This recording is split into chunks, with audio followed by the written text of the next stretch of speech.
Hey guys, alright, we're back and we are ready to start wiring things up now with the sourcing that we're getting from our data in our WordPress, in the WordPress account that I created for you. Again, I can't stress this enough. You're not going to be able to do a whole lot in this WordPress, obviously, because this is my WordPress that I created. So just make sure that you go to wherever your hosting company is. I recommend DreamHost. They're really good, and you can actually create secure HTTPS domains over there without any extra charge. They have a really good customer service. Anyway, they're not paying me for any advertising, so I'm not going to give them free advertising, but for your benefit, I'm gonna tell you that they are pretty good at this stuff. So so I would go over there and at least create a have one domain. Usually, I like to have like mine is lotusms.tech. So create a domain that you use for all your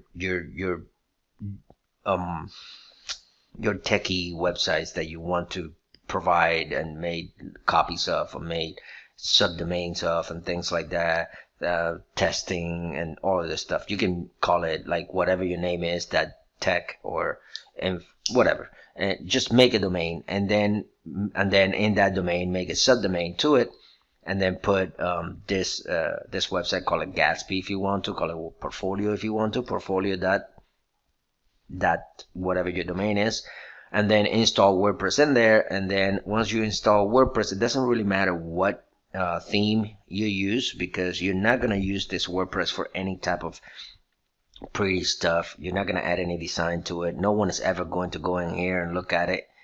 All you're doing this for is just so you can have a bunch of posts in there that you can get information from.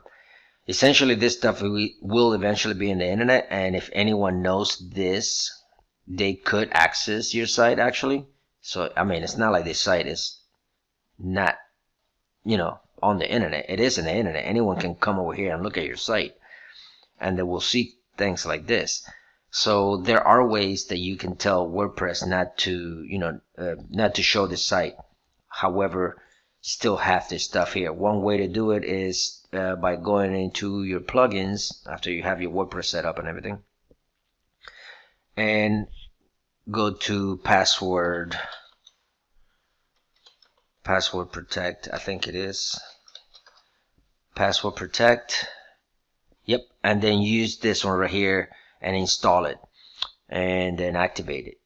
Okay, so once you have that in the settings here in the password protected, make sure that you enable it, and make sure that you allow administrators to, so that way when you're logged in here, you don't have to put that password on the front, and then you put a password in here. It's something really simple, nothing too crazy, and then save changes.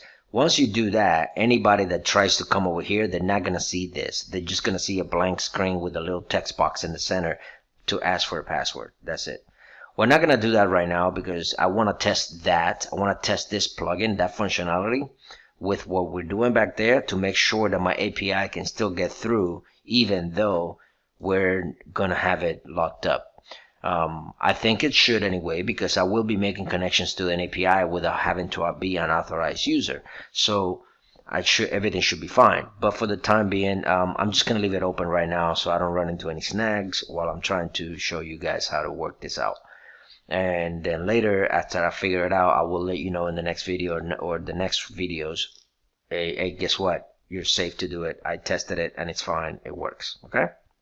So yeah, make your own website, set this password protected if you want to, and then go to your posts, and this is where you want to put your stuff on there. So this is what you basically want to do. You want to click add menu, and when you add menu, actually, you know what, we will do one.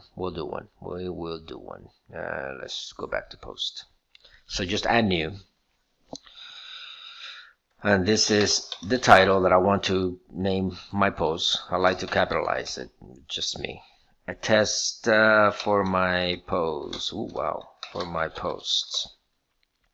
And then here, and then in here I like to work in the text part rather than the visual one. So that's just because, you know, I like having control of how I put my code up there.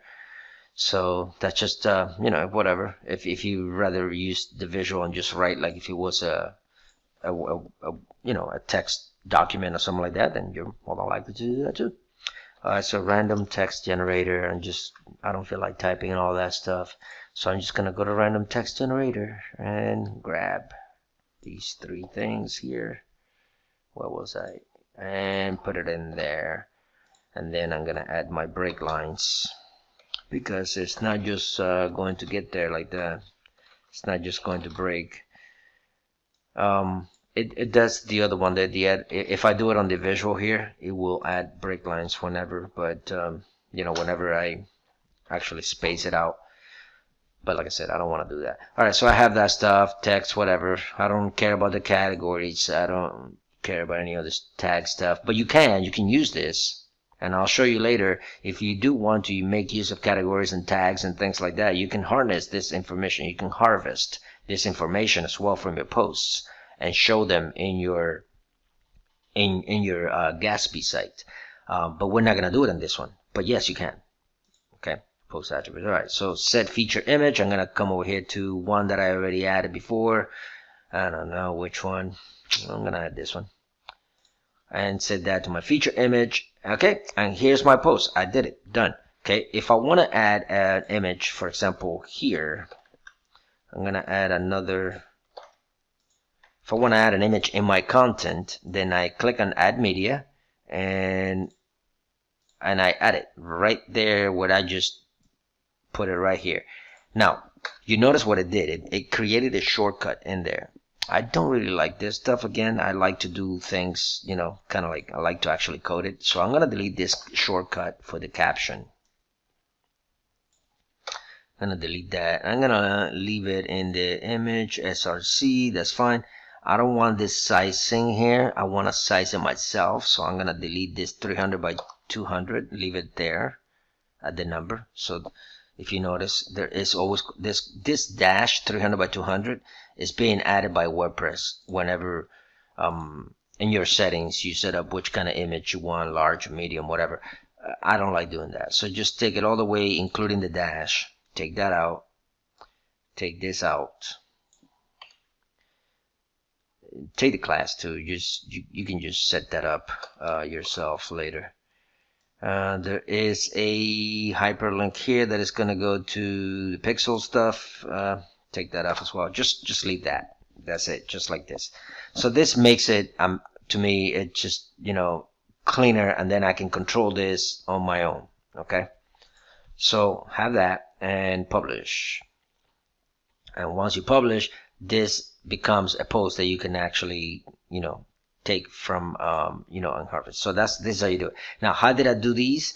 I just did a FakerPress. I downloaded FakerPress as a plugin, and I made FakerPress give me like 15 or 20 15 different random posts with random text and things like that, because I'm, you know, I don't feel like making 15 posts. So I just created it with FakerPress. But obviously you wouldn't be doing FakerPress. You wouldn't be doing any of this fake stuff. You would actually be putting in your projects. So for me, because we're building this for, you know, to put your projects and websites you've worked on before, what do you actually need, right? Well, you need content, right? You know what? Let's explore to see exactly what is it that you will need. So you will need a title. Okay. So this is a Spanish news website that I accompany, you know, a company that makes Spanish news, and I build this website for them, and then they kind of generate all this stuff themselves. So basically, you need a title, right? Which is usually the name of the project that you worked for.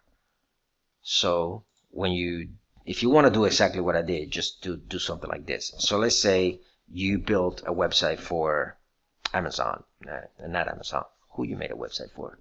Nike, for Apple. There we go. I like Apple. For Apple computers. let's say you made a website for Apple computers, and and then you are going to add a media. Yeah, this one.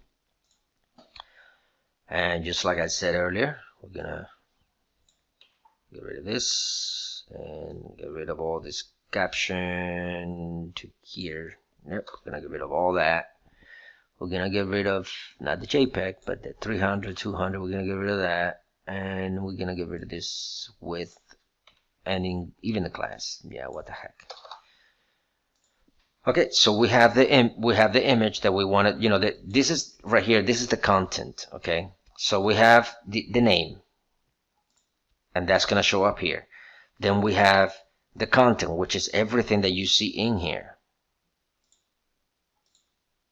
And here it is. It's going to be that, and it's going to be some test content in here. Let's just go back to this here and just pick up some random text.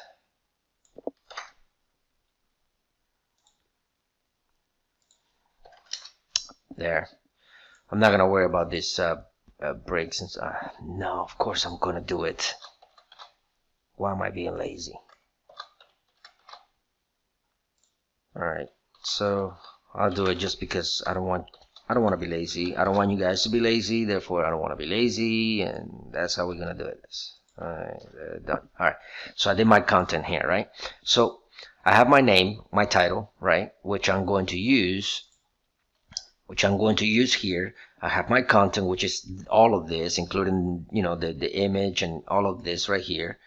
And if you want to look at it here, especially since this is what we're actually building, this part right here, I want to build an image. I want to have an image to show up, which is my main image. I want to have the title, and I want to have the content or excerpt, right? So I want to have that kind of information in my post. Well, I have my name, I have a link. Obviously I need to have that link because I'm going to be using this slug that I need to connect to. Okay, and I have my my content, and I will have my image also as well. So I'm just gonna do the same one, add my image in here. So there. So these items right here are the items that I'm going to populate here. My image is going to populate here. My content is going to populate here. My title of my post or my project name is going to populate here. And this link is basically going to be directing my slug. So I can, when I click it, it opens up, you know, the website, you know, the project, the post, you know, which is all generated inside here. Make sense? All right. So I'm going to stop it right here. This video was basically just to show you how to set up all this stuff so that way we can actually start coding and bring it out, and so that this information actually exists for us to bring it out. One thing that I do see here is the way that this media is being generated here within this, you know, with all these folders and stuff. I think, yeah, they're here. If you go, well, make sure you publish that. Before you do all of this right here, this right here is really not great. So go to the permalinks and change the permalink to the post name. Okay, when you do this, also make sure that you do that when you do your website and, you know, set up your own WordPress. Make sure you do that. So now if we go back to your post and you open it again, now you can see your hyperlink or your slugs are going to be different. They're just going to have your domain, and then the actual post slug is going to be right there. Okay, and this is important because we actually are going to be using this. Okay, so that's it. That's all there is to know on this, and I'll see you in the next one then. All right, yeah, how about that?